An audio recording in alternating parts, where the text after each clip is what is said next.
এটা কেন? রাখুন না প্লিজ। বাবা থাক। উনি কে? আমার আব্বা। আমার আব্বা? মেহরিন তো বলছে মেহরিনের আব্বাই নাই। যে মেয়ের বাপ জীবিত থাকতে সে বাপকে অস্বীকার করে, সেই মেয়ে কিন্তু এই সংসারে একটা অঘটন ঘটাবে। এখনো সময় আছে, এই মেয়েরে বিদায় করেন। আসসালামু আলাইকুম বন্ধুরা, এটা আমাদেরই গল্প নাটকের ২২ নম্বর পর্বটি আপনারা নিশ্চয়ই ইতোমধ্যে দেখে ফেলেছেন। আর ২২ নম্বর পর্বটি দেখার পর আপনাদের মাথায় একটা প্রশ্ন নিশ্চয়ই ঘুরপাক খাচ্ছে যে আগামী ২৩ নম্বর পর্বে কি হতে যাচ্ছে।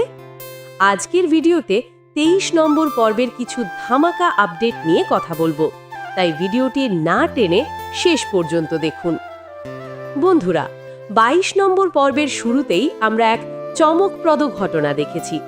ফাহাদ, যে কিনা মেহরিনকে একদম সহ্য করতে পারত না, সেই ফাহাদই এখন তার মাকে বোঝাচ্ছে যে মেহরিনের চাকরিটা করা উচিত।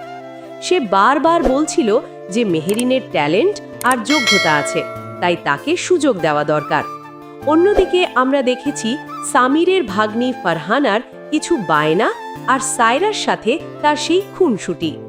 সায়রার বাবা বাড়িতে আসার পর যখন সবাই মিলে আনন্দ করছিল এবং খুব সুন্দর একটা মিলমিশ হয়ে গেল, ঠিক সেই মুহূর্তেই ২২ নম্বর পর্বটি শেষ হয়।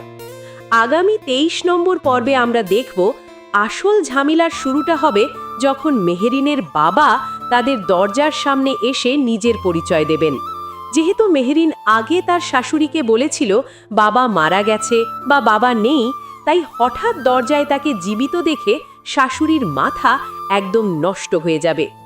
২৩ নম্বর পর্বে আমরা দেখব এই মিথ্যেটি সবার সামনে চলে আসায় বাড়িতে এক বিশাল অশান্তি শুরু হবে।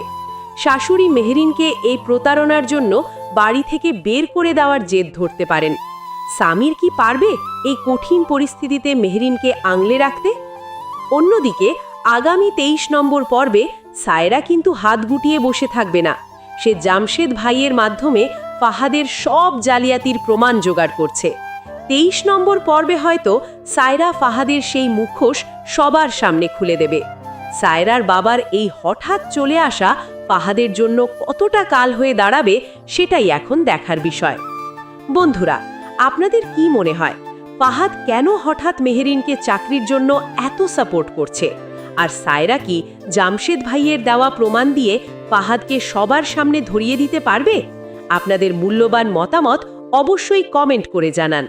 আর প্রতিটি পর্বের সঠিক আপডেট সবার আগে পেতে আমাদের এই চ্যানেলটি এক্ষুনি সাবস্ক্রাইব করে রাখুন। দেখা হবে নতুন ভিডিওতে। ধন্যবাদ।